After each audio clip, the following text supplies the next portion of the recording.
Good morning to you. After 5 seasons at Southwestern, boys head basketball coach Steve Wright leaves the program. Wright resigning yesterday. He won at least 20-plus games every season he was there. His best season came in 2012 when the Warriors won the 12th region championship and made it to the Final Four at the Sweet 16. I talked with Coach Wright, and he told me he has some other opportunities he's looking at, and this was a good time to leave the program. I just think, the life of a coach anymore, obviously I've stayed at South Harrell 21 years, and I think those things are going to be unheard of in a few years.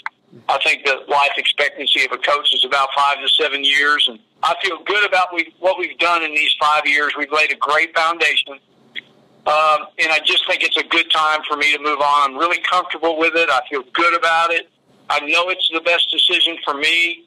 And I'm at a stage in my life where I just think it's the perfect timing. Kentucky softball pitcher Kelsey Nunley is the Southeastern Conference Pitcher of the Week. She pitched a complete game shutout to beat number 9 LSU Saturday. She struck out 6 batters, including the last one, looking to end the game. She is now 14-4 as a starter with 120 total strikeouts. She's actually 15-4 now because they won the game last night at LSU. We'll have more on that next half hour. Well, the Golden State Warriors have a chance to make history tomorrow night in the regular season finale. 72 wins down, 1 more to go. Dub Nation needs a dub against the Grizzlies to snatch the 95-96 Bulls record of 73 wins in a regular season. Steph Curry may become the first unanimous MVP in NBA history, and now that he knows this team has a chance to break a remarkable record, he's all in. The goal is to win a championship. That's what we're playing for.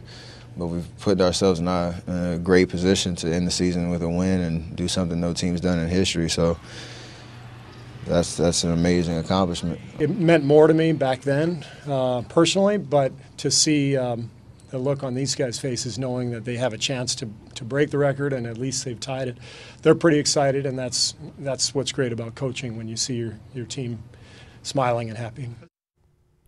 Well, no smiles from defending Masters champ Jordan Spieth. Instead of being the one getting the green jacket put on him this past Sunday at the Masters, he was the one putting the green jacket on for Danny Willett. Jamie Yukas on Spieth's meltdown. Oh my goodness. It was a collapse of epic proportions on golf's grandest stage. He's now having an absolute meltdown.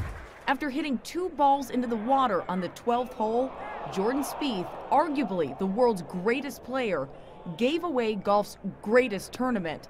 The defending champ went from a commanding 5-stroke lead to 3 shots back in just a matter of minutes. It's actually quite brutal.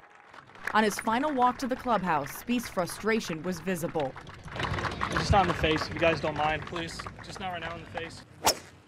28-year-old Englishman Danny Willett, who's never won on American soil, fired a final round 67.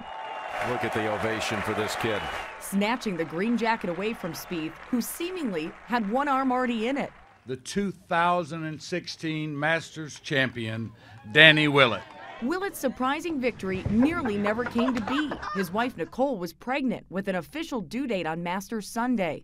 But baby Zach came 11 days early. Willett only then decided to confirm his entry. It's just been incredibly surreal. And like I said, I'm just looking forward to getting back home and spending some time with him.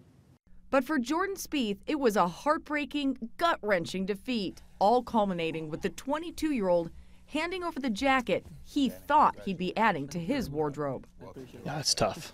It's really tough. I just think it was a very tough 30 minutes for me that hopefully I never experience again. Tough loss still. That is a first look at sports this morning. Enjoy your morning.